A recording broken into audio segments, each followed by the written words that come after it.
Good evening, everyone. Welcome to Exploring the Supernatural. Tonight we have guests with us, Amanda Hooby and her sister, Lori West.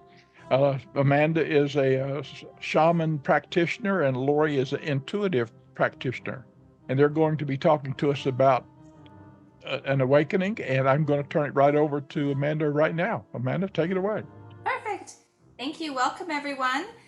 We're going to be calling this Waking in the Now. This is something that my sister, Larry, and I, we wanted to create a safe space for people to explore the conversation of an awakening. What does that look like? What does it mean? Am I going through an awakening? What are the different types of support that I can get during this awakening process? And be able to really explore this topic in a safe space. And so it's more of a community that we're looking to really form right now.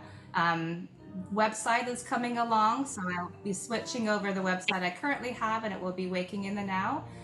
So we're also exploring the idea of creating a podcast. So this is just kind of we really want to just see the interest level of everybody out there, and just open the space for people to talk. So this isn't going to be necessarily a interview type. It's going to be more of a discussion.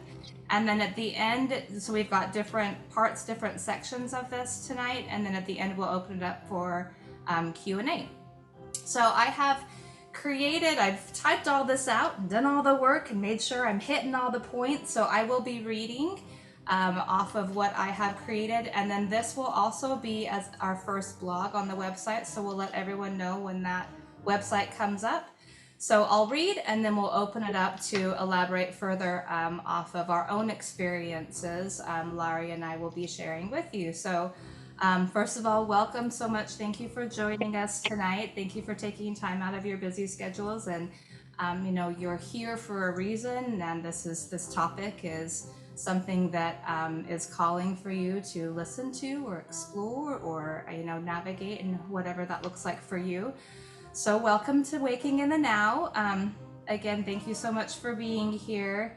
We want to walk this path alongside with you, right? We're not here to say we're experts of this by any means.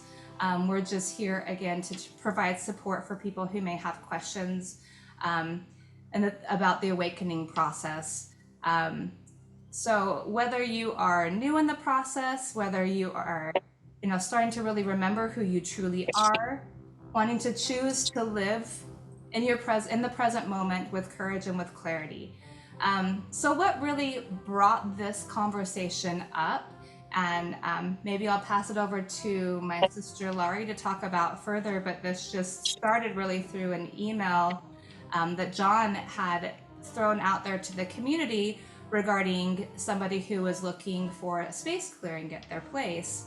And so I had reached out to my sister. We started talking. At first we were thinking that maybe this was something that we can go in there, because we both offer space clearings and we have our different practices and services that we offer.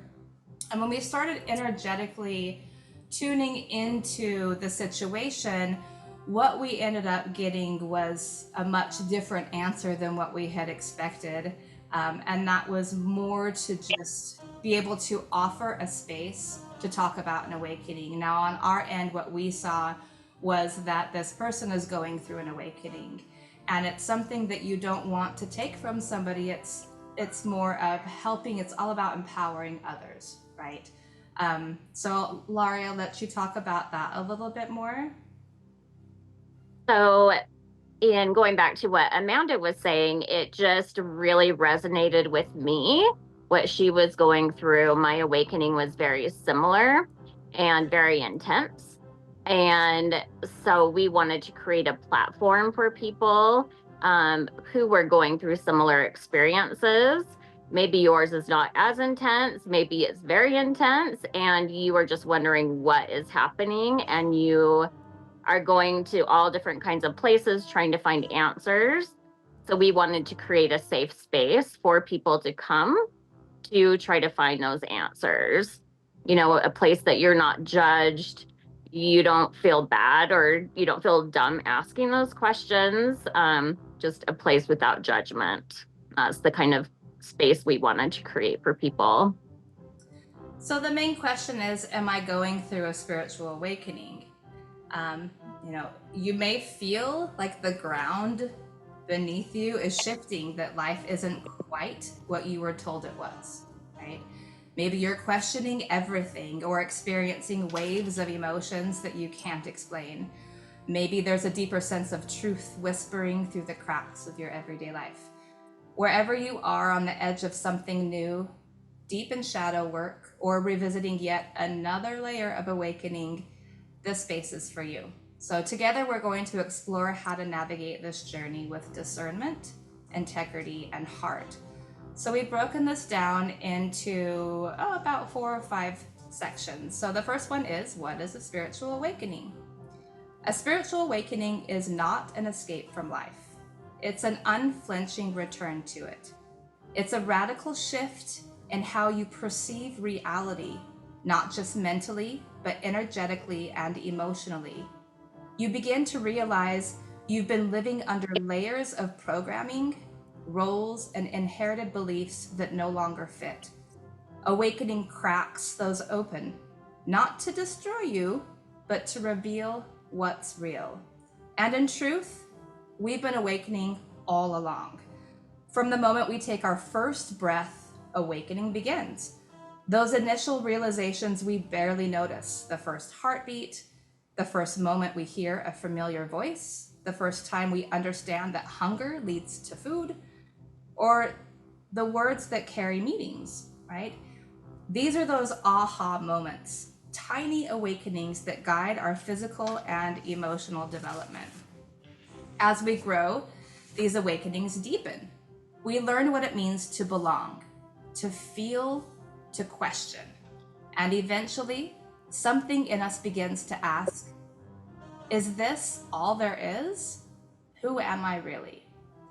Sometimes the call to awaken comes suddenly. It could be a breakdown, a breakthrough, or a moment of clarity that turns into something that turns just everything in our lives upside down. Other times it arrives quickly, like a whisper in the background of your life. It's different for everyone. But here's the truth. Awakening isn't glamorous. It's gritty, sacred work.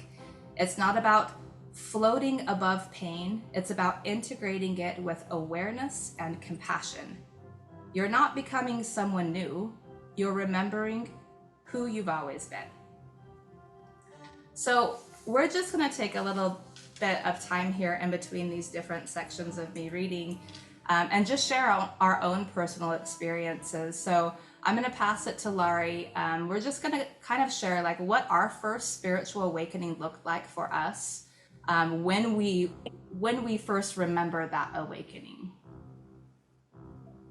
Oh, for me, my best friend was diagnosed with brain cancer, and I started having very weird things happen, and I was helping to care for her, and I started hearing things, voices in the room with her, and I knew she was the only one in there.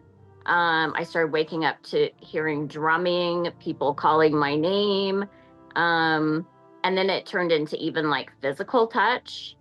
And it was pretty frightening. And it wasn't until, I was like going to all different kinds of practitioners, like anyone, like getting my cards read, like just going to anybody, just trying to figure out what was happening. I was very frightened.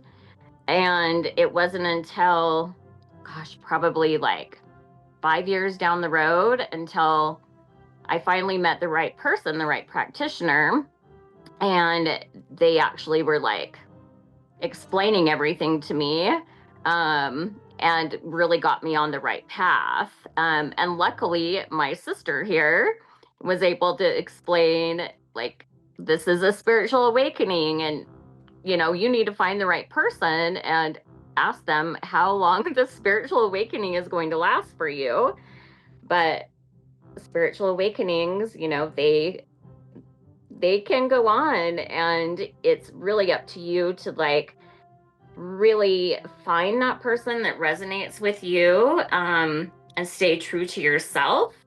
And that's a big reason too why we wanted to put this community together and really help people, because it is important to create that safe space for yourself, because it can be really frightening when all of a sudden your world turns upside down and you're hearing things and you're, seeing things and you're being touched, and it's all new to you.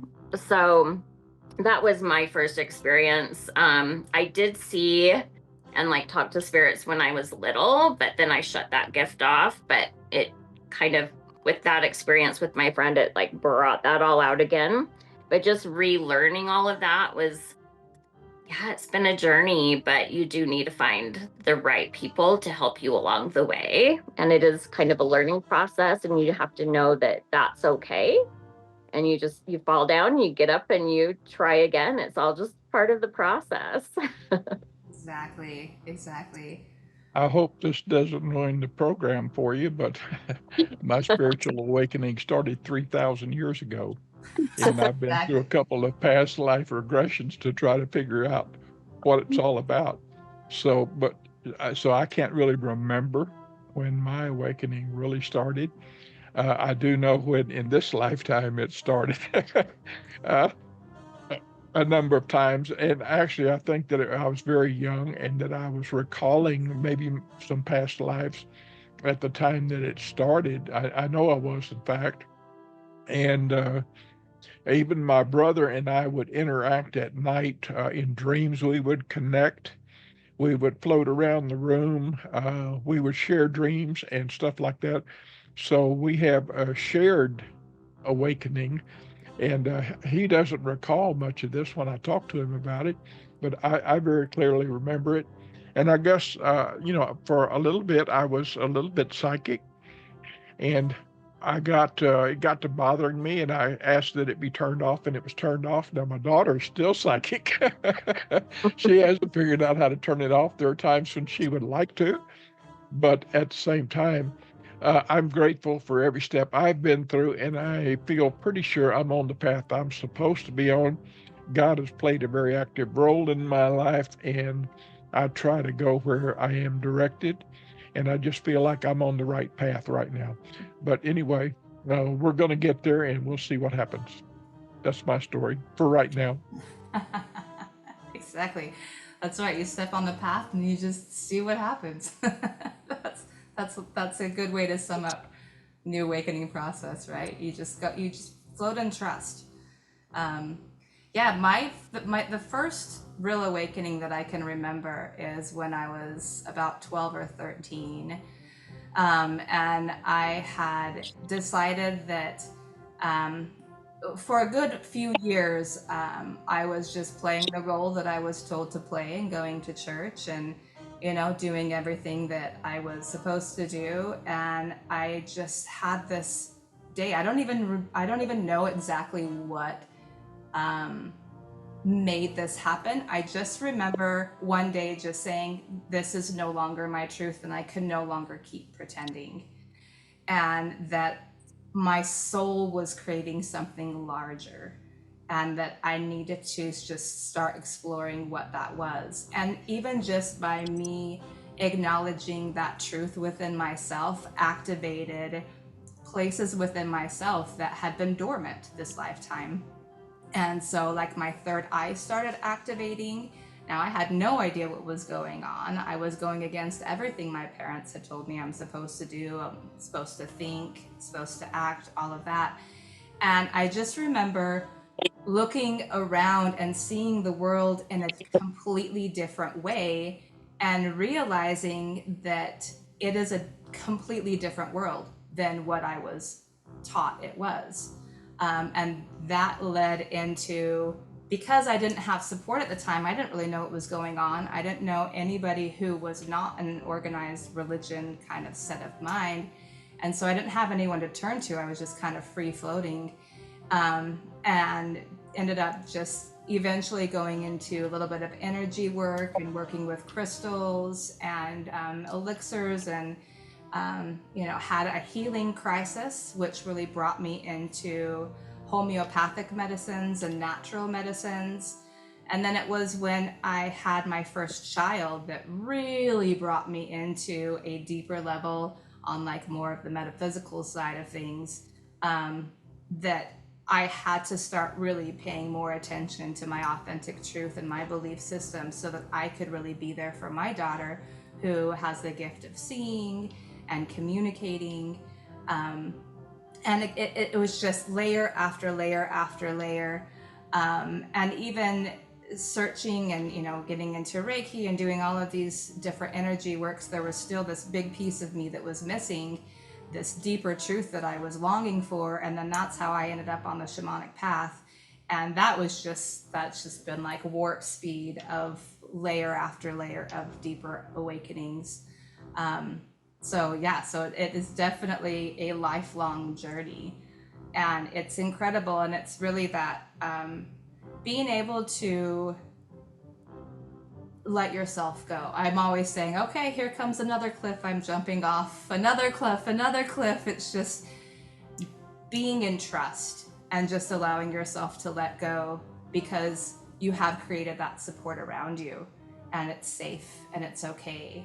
And it's an amazing life that you can lead when you're in that type of a trust and you're doing the work. It's hard work, it's scary work, but it's worth every single moment of it. So we'll kind of pause there. Let's go into part 2. So what are the signs that you might be going through an awakening? So let's talk about some signs that you may be in the midst of an awakening. Whether this is your first initiation, it's a good word there, or one of many layers. So one is like you're starting to question things. You're questioning maybe everything, your identity, your beliefs, the systems around you. All of it feels up for review. This is the start of discernment, learning to separate truth from illusion. Maybe emotions are rising, joy, grief, rage, love. It can be intense. This isn't regression, it's release. Shadow work means letting what's been buried come to light, but not to punish you, but to liberate you. Maybe relationships are shifting. Some dynamics no longer resonate, and that's okay. As you become more honest with yourself, you crave that same honesty with others. Boundaries become essential, but not as walls, as sacred containers. You are more intuitive. You feel energy. You sense truth behind words. Synchronicities increase. Your inner compass is activating. And you start learning how to trust that. You learn how to calibrate it with discernment. Your body perhaps is asking for change. Sleep patterns, food preferences, physical sensitivity, this all can start shifting as well. The body holds your awakening too, so you need to listen to it and respect it. Perhaps you're drawn to the sacred. Maybe it's just more time in nature, spiritual practices, ancient wisdom. What once felt distant now starts really feeling like home. Maybe it's things that you used to be like, oh, that's just crazy, that's super woo-woo, I would never, right? All of a sudden you're starting to understand it. You're starting to feel that energy. You're starting to understand low vibrations and high vibrations and what that means, and you're feeling it through your body. You're feeling it through all of your senses, all of your emotions. You feel a call to purpose, not ego-driven ambition, but a soul deep pull to live more authentically, to serve, to express something only you can bring through. So let's kind of talk about this in a little bit more of an informal way. Laurie, do you want to touch on this? Yeah, it's kind of funny. We had talked about it a little bit through the years on and off. My values have completely shifted since my awakening. I was that person that I didn't believe in reincarnation. I thought singing bowls, crystals, I thought all of that was like super nonsense, too woo-woo. I just loved my little bubble that I lived in, and my friend that passed away, she was always, when she found out she was sick, she would always try to get me to go to these singing bowl classes, and she's like, I know the people are a little out there, but you'll be with me. And every time I turned her down, I'm like, oh, that's way too much for me, way too much for me. And now I just have to laugh because I know she's laughing at me, just being like, okay, now you have a whole set and look at you, like your whole house is gridded out with crystals, like, what are you doing? Yeah, so it's kind of funny.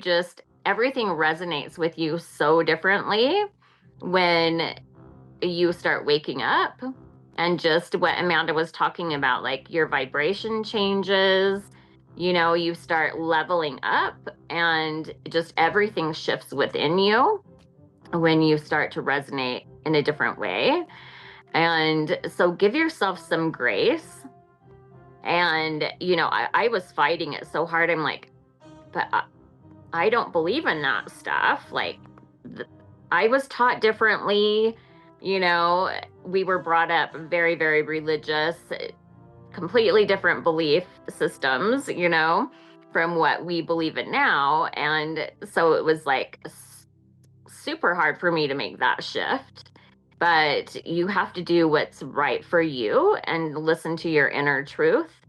And there's so much freedom in that. And also finding the right people, that resonate with you and what you're going through. And maybe that means like shutting some doors so that new doors can open. That's really, really important too. And it's really kind of crazy how fast that opens sometimes. Like old relationships or people you've been friends with for like 20 plus years, all of a sudden those kind of fizzle away. And then that door shuts, and then you've got a new door that opens, and it's like a brand new set of friends that now reflect what you're seeing in the mirror. So do give yourself some grace, lots of ease and grace during this process, because it is hard. You're doing some things that are brand new to you. You're stepping into a whole new part of yourself. But it is a very beautiful process as well. So you should be very proud of yourself. Well, and you want to question. You want to question. This is about questioning, and really explore that. And, one of the things that I talk about, I have a workshop really just about this, is when you have that shift, like where did that shift come from? So, let's say you're in a really good mood and all of a sudden you're not in a good mood. Well, why is that? Is it a certain person that you've been in contact with? What does that look like? So it's also about really paying attention to the whole picture and being truthful with yourself of what is really happening.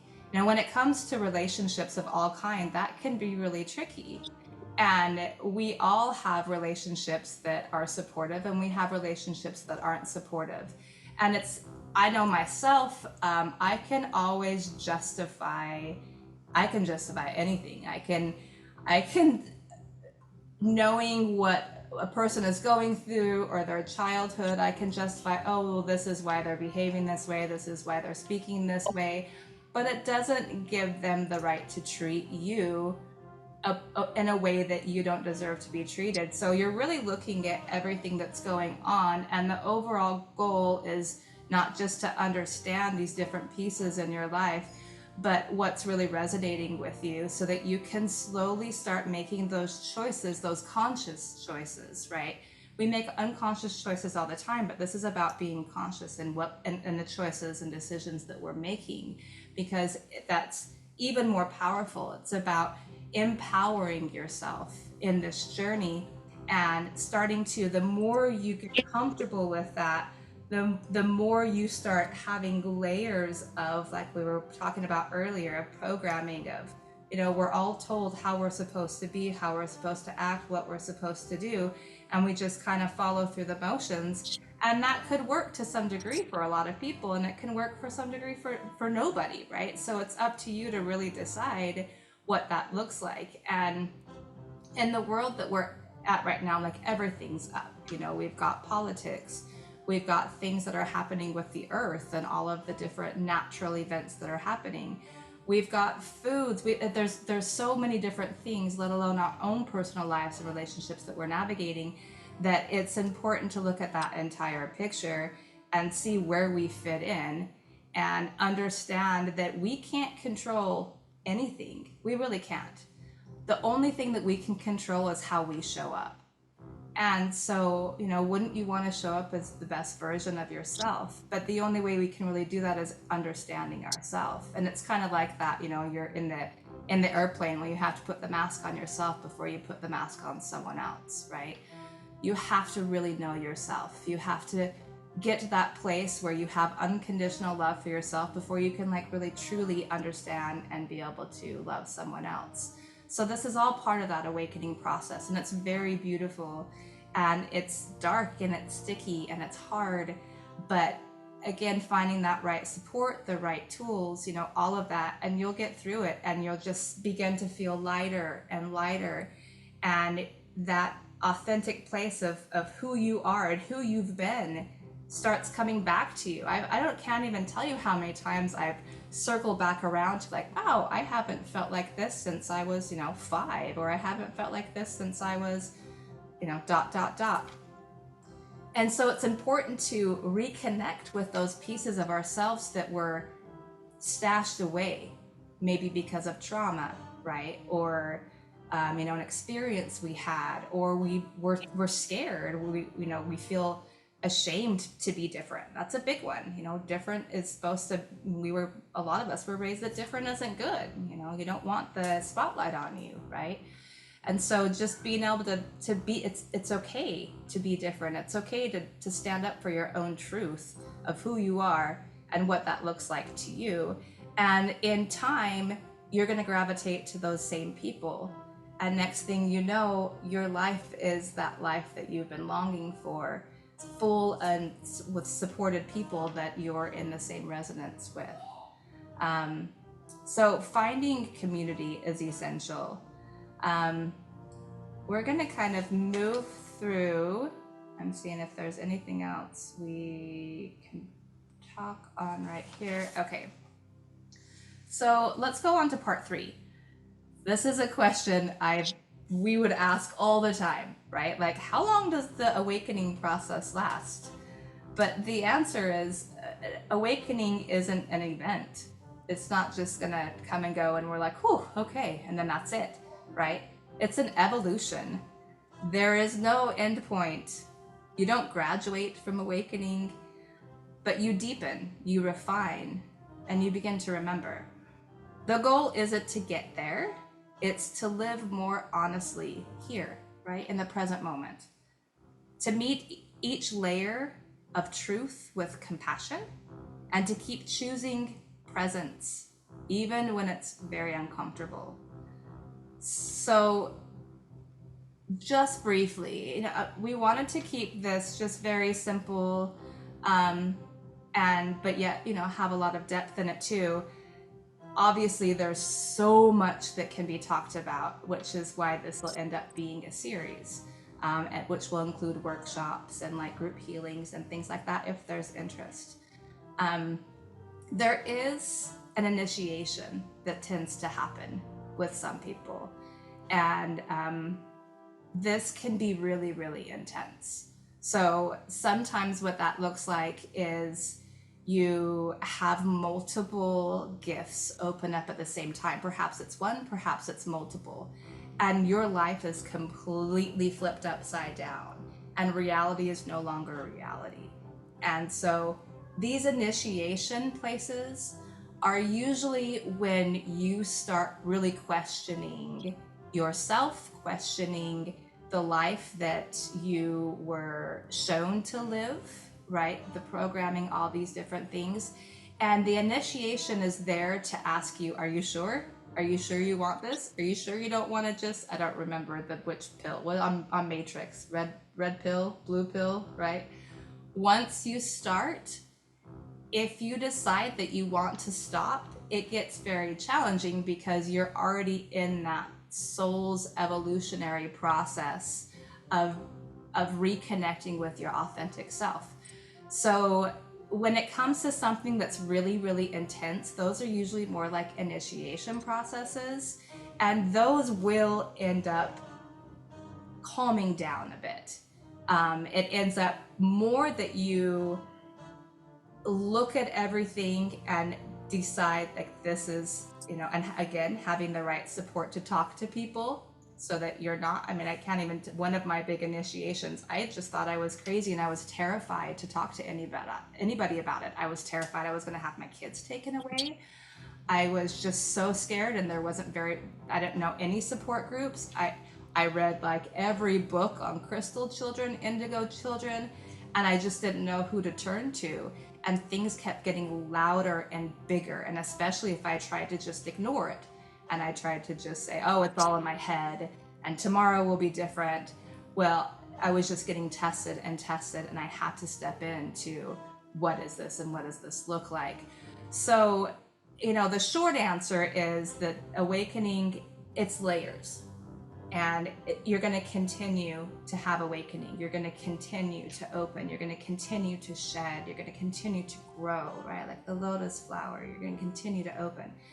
And we want to open like a lotus flower. We want to open with grace and ease, or like the leaf that's falling off of a tree during the fall, right? This is what we're wanting to do. And having the right tools, absolutely, we can do it this way. But when it comes to those really hard places that you're in and these gifts that are coming to you, these can be more like an initiation. And it's really exciting, especially, again, having the right support. So, Laurie, do you want to touch a little bit more about how long an awakening can last?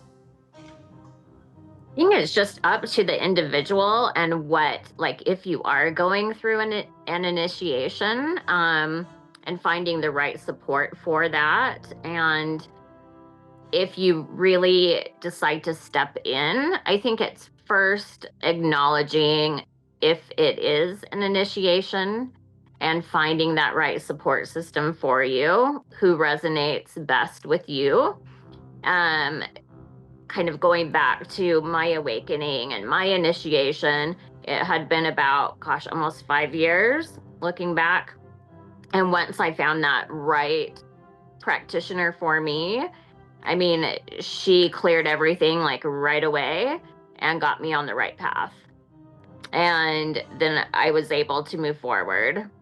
And it was just like, I just needed to find that right person to get me there.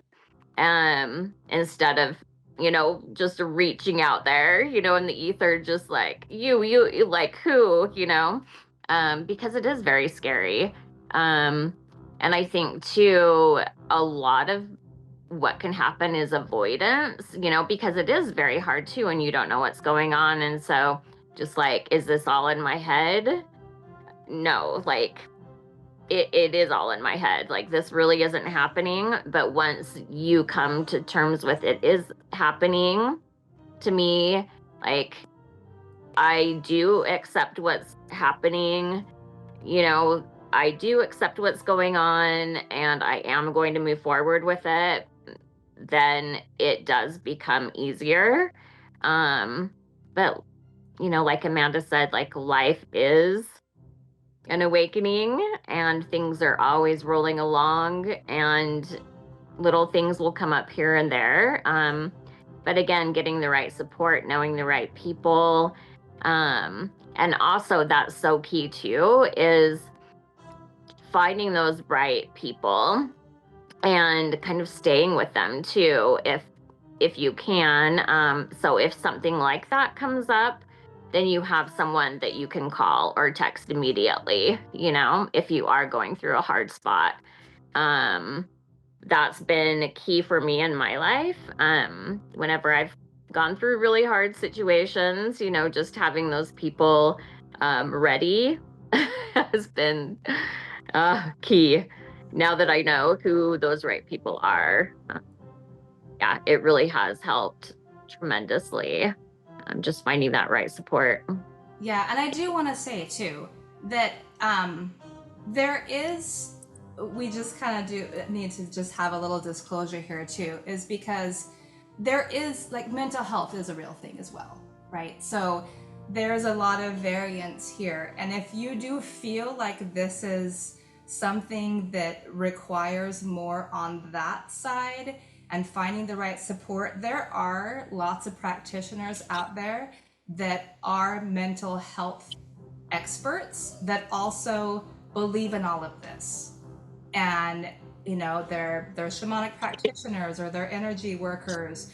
So having someone that can help in that regard is also really helpful as well. So I just want to be clear here that there is such a thing as mental health, and sometimes we do need sometimes so when we're going through an awakening, there are layers that are coming up, whether that's past life, whether that's childhood. There's big traumas that come up, and sometimes our brains can't handle it. And so there are times where we actually do need a little bit of support to calm the body down. If the brain is if we're living up in the intellectual trap and the brain is overwhelmed because we just had this realization or this remembering or whatever the word is there, sometimes it can spin us. And we don't want to necessarily go backwards. So again, finding the right support is essential. And that takes us to part 4, is what kind of support helps, right? So support is not a luxury, though it's a part of your spiritual maturity, all right? Here are some different practices and relationships that can strengthen your nervous system and deepen your clarity. So one is grounding, touching the earth. Some of the simplest things that you can do in the moment is take off your shoes and just put your feet straight in the dirt. And it's incredible how fast you can, and just like throw everything down into the earth. The earth is incredible. It's such a huge ally and resource for us. She'll just like gobble that up. You're not hurting her at all. You can just throw all that stuff down to her and just say, please, Pachamama, Mother Earth, whatever your language is there, please support me in this, and just allow the earth to just fill you up. So touching the ground, eating warm food, right? Breathing is essential. Breathe deeply, feel your body. It's not about escaping the body. It's not about numbing the body, right? We want to feel this, because if we feel this, we learn from it, we grow from it. So it's not escaping, and it's not ignoring. It's about inhabiting it fully. Journaling. Now, for some people, journaling is huge, because then you can go back, especially if you've had a meditation or you've had this realization, write it out. You've had a dream, write it out. And that also can help build your journey's self-trust. You can kind of track what's going on with you, and you can have these conversations, if it's written down, you can have these conversations with your support team. Healthy spiritual community is essential. Finding others who honor, who don't pretend to have it all figured out. No one really has it all figured out. We're all human here. We're all on this path, just on different levels and different journeys, but we're all on this path of self-awareness and, coming to that place of being our best self for each of us, but for all of us, right? Like I was saying before, the only way that we can truly do anything in this chaotic world is starting with ourselves, and being that example. So finding the right spiritual community to be around is, not in a dependent way, right? Because again, it's all about it's about empowering the self. So you're not going to turn to someone else and say, you do this for me, heal me, right? It's you have to give yourself permission to go through it, and you have that community there to talk with, to help each other out. But no one can actually take your stuff for you. You can't take anyone else's stuff. And as empaths, that's a whole other different conversation. And we see people suffering, and we're like, I'll take some of that and I'll take some of that. So that's another layer of awakening, right? Is the empath. So, and I'll just touch on this while I'm on this piece right now, is it was really challenging for me to find the right spiritual community. I would find a community, I would start feeling like okay, I'm feeling like I belong. I'm liking what everyone's, I'm resonating with what everyone's saying. And then I start sharing and I'm sharing deep things. And then it would end up that there would be the things that I shared was turned against me, and I just really struggled with finding the right spiritual community, and for a long time I was like, that's it, So it's a trust thing, it's a boundaries thing, it's a discernment thing. Once you do, though, I mean, it resonates with you. It's like, there you are. We all have a soul family, and so to be able to find that person or that group, if you can find a group, it's amazing, and your whole body, your whole being relaxes. Um, Energy work or ritual. So, breath work, Reiki, sound, ancestral practices, they can all help clear what words you can't, right? But choose your modalities and your practitioners, of course, with discernment. Mentorship is a huge one. We all need mentorship. We all, not just someone that we can talk to, but someone that we can trust, someone that's gone through what you've gone through, right? This is one of the reasons why we go through what we go through, is so that we're then paired up with other people who need someone else that has walked in that same path. I can only say so many times, oh, I'm so sorry for what you're going through, or I wish I could understand, but you're not going to get the same feedback as if someone can share a story back that is very similar, and then they really do know what you're going through. So mentorship can be huge in this process for you, seeking those who guide but don't preach, right? They let you figure it out. They're not going to tell you exactly what's wrong or right or any of that. They just guide you. Real teachers, they don't give you the answers. They just help you to access your own. So Laura, you want to touch, this is a really big piece, which will take us into one of the, or I guess our next, I don't want to call it episode, or our next series, will be really about this, and we'll talk about that at the end. But Laura, you want to, this is a big piece of your jam that you love. You want to share? Yeah. It's so crucial to find the right mentor, find the right practitioner for you. Just going back to like my journey, there's so many people out there claiming to be the healer, claiming to heal you or whatever, and then they charge an arm and a leg. And the minute you need them, even to like send them a text and say hi, they want like an extraordinary amount of money, and then realizing later down the line that real mentors don't do that. That really made me start thinking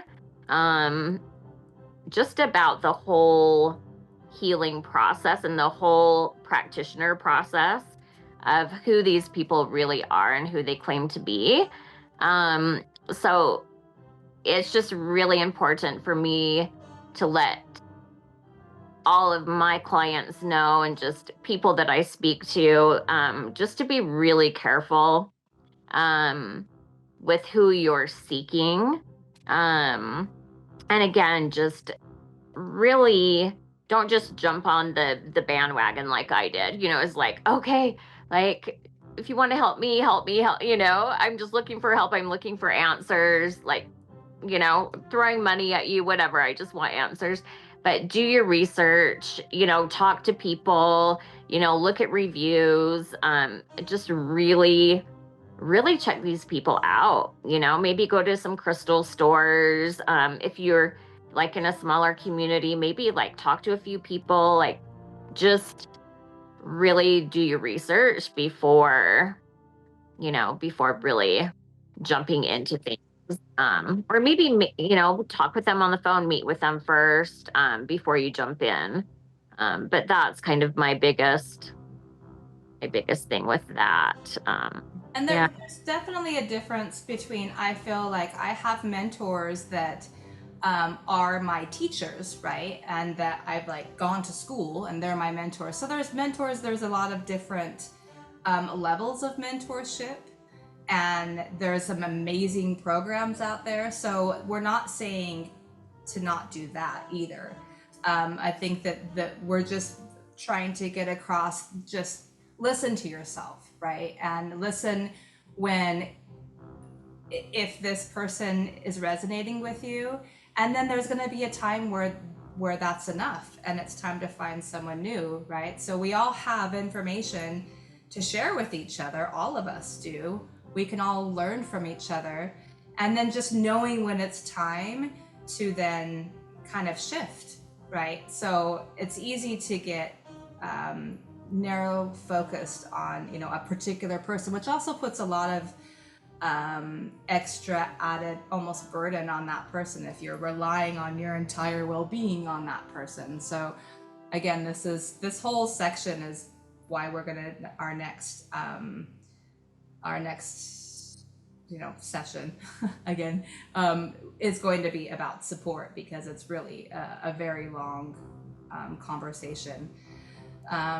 So is there anything else you wanted to add? I know we're now we're 46, so yeah, anything you wanted to add before I move on, Larry? Oh, I think that covers it. Yeah. Okay, so this part's really important too, and I want to make sure to go over this is, you know, what to watch for. So know that this path is sacred, but it's also full of traps. So spiritual bypassing. So this is very important. So love and light means nothing if you're using it to avoid pain, right? So you hear love and light all the time, love and light, love and light. And love and light is essential, of course. Love and light brings us to our higher chakras. We want to live up in the ethers. It feels so good. What doesn't feel good is to live in the lower chakras. That's where all the nitty gritty shadow work, that's where the trauma is. We don't like living there. And so a lot of the times we bypass even doing any of the work there. I mean, we just want to live up here. But shadow work is non-negotiable. Like, you really have to do shadow work if you really truly want to continue and be well in this awakening process. Identity traps. We talked about this a little bit. You know, it's not a social role. This is not a brand. It's not. This is sacred. So don't lose yourself in labels. You know, stay rooted in your own essence. Being energetically overwhelmed. Remember, your sensitivity is increasing, so you need to protect it.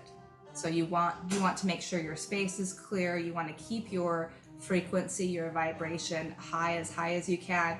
When we live in a higher vibrational state, we're not prone to have those collective thoughts that flow through that are of the lower frequency. And this is like all of those kind of darker emotions, or even, you know, there's waves of like suicide that come. There's all these different collective waves that come in. But if we eat well, if we treat our body well, if we're in, you know, morning practices, set up your whatever that looks like for you to try to do the best to stay in a positive space, to keep your frequency and your vibration high. Stay protected, just stay very awake and aware, so that you don't become super overwhelmed with, and stay in your own lane. It's really easy to jump into other people's stuff, right? So just staying in your own lane and trying to be as neutral with things as possible. When things pop in, if you view them more like a movie and you try to detach your emotional self, which for some of us, I'm very emotionally centered. I process things emotionally, so it's always a challenge for me to disconnect that way. So I try to live my life in neutrality, and then when I work in the light, right? I work with the light to work with other people. When I'm working on myself, yeah, I might work in the dark, I might work in the light, depending on whatever is needed at that time. So being energetically overwhelmed, those are just some pieces to talk about that. And then false promises, we talked about this too, being very careful with who we share information with.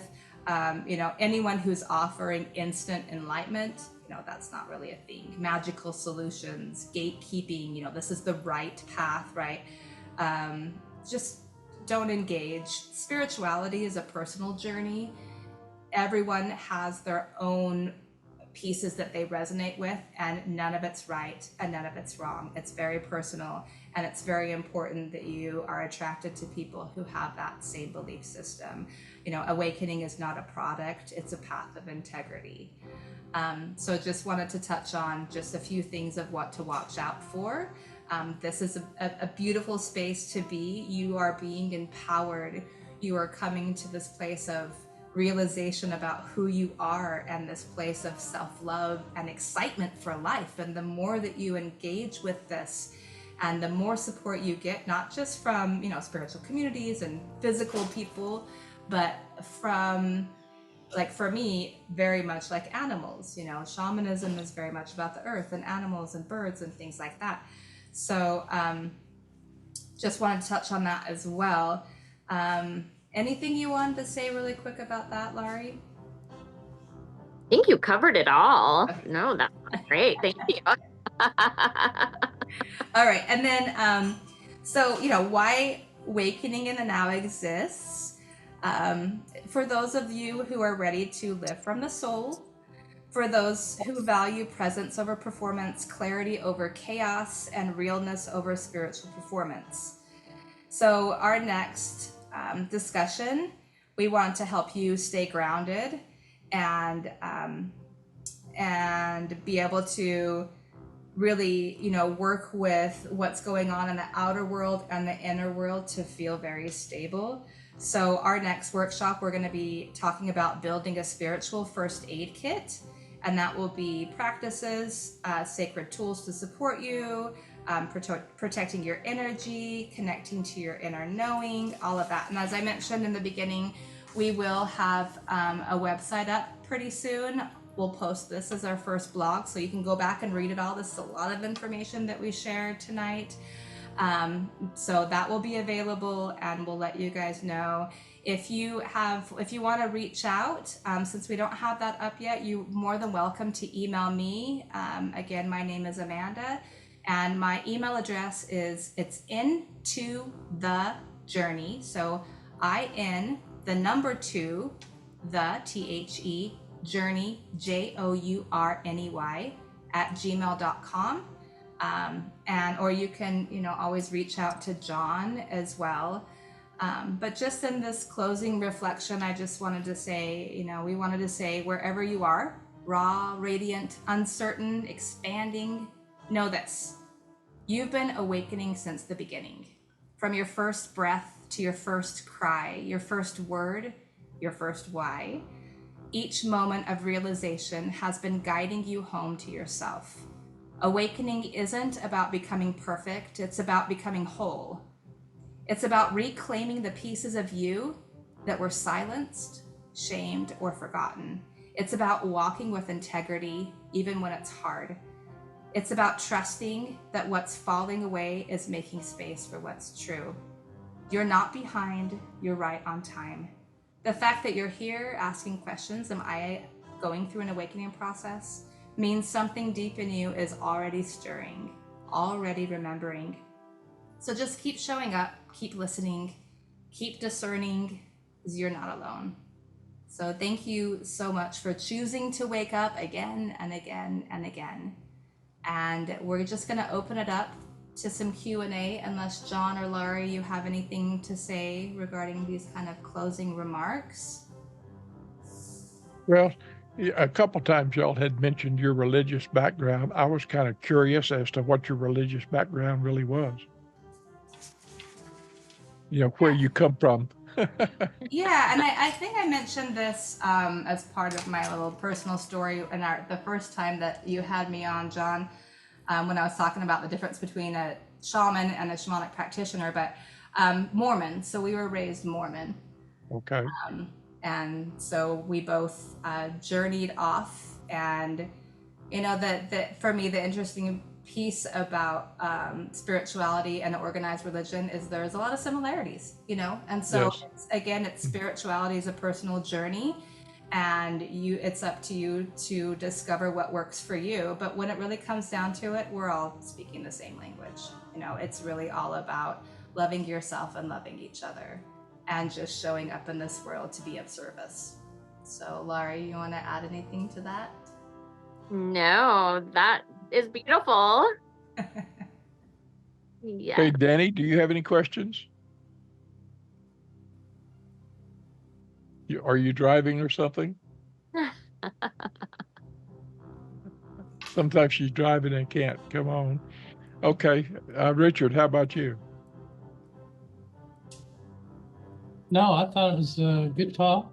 I do come at it at a little different perspective because I am a Christian, and I do believe in. There's a lot of parallelism between what you say and my walk with Christ, and I do think that we all do share one thing in common, and that's the spirit world. And it's interesting to listen to different perspectives because it helps us understand with greater depth. And I thank you, to have the courage to come on and talk about this. Yeah, thank you. My partner is Catholic, so right. It's again, it's where we are and Sure. how we choose to connect with each other, and it doesn't have to be war.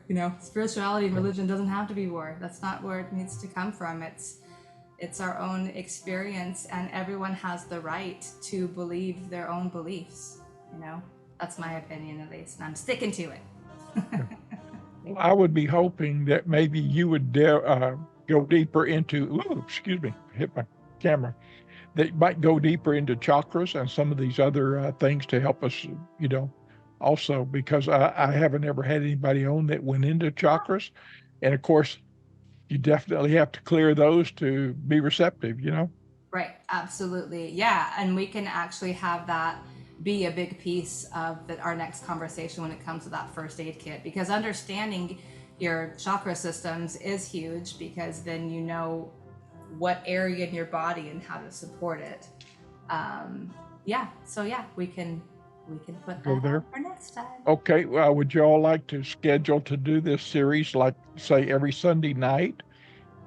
So I actually just got accepted to be in the ensemble for My Fair Lady, because I am a theater nerd, and so Okay. Yes. my Sunday nights will be taken. But let's figure out a time. I don't know, because you do Sundays and Wednesdays, right? Right. Okay. And I'm sorry to those who didn't know, my camera's Well, in that's front of fine. me. That's but my fine. We're going to make it computer's work for this everybody. way. My camera's in front of me, but my computer's this way. So the reason why I keep turning my head is because this is how I'm talking. So you can see the pictures. And this is how I'm talking to the audience. John? Right, talking to the camera. We've been on enough Zoom meetings to know that the experience is. Yeah. Hey, John. Yes, sir. I'm pretty much on the same boat with Richard. A little bit about my awakening. Me and my wife, we had an awakening together. We were in a Pentecostal church, both raised Pentecostal. We were bringing friends to church, back in the day. And we kept wondering, why are they turning us away? Why are they turning my friends away? And the pastor that was preaching the Pentecostal church was actually not Pentecostal. So he told Rachel and I, he said, read the Bible. So we read the Bible, and we started having an awakening after an awakening. And I believe that's when God truly called me to go this path that I'm on now. I know there's other parallel, things that happen. I mean, we're not blind. I mean, we see that people are awakening every day. And even as a Christian, you could have your own awakening. It might not be the same awakening as everyone else, but I'm on the path that I'm on because right now I feel it's the path I need. But short story, Rachel and I, we got out of that, and we just kind of started reading the Bible on our own, and and reading all the books that we could find on spirituality. And some of them take you down a pretty dark road. So yeah, those are the ones to avoid. But yeah, it's just I've been on my spiritual awakening, and I'm still having it. Hospital visits, I'm becoming more and more awake, believe me. But now, Miss Amanda touched off on natural medicines. Naturopathy, yeah. I am very open to that idea of natural medicine because this stuff they have me on, it's the side effects alone. You read the books, it's, oh, this can cause this and this and this. And, I just think that I'm looking for a natural source.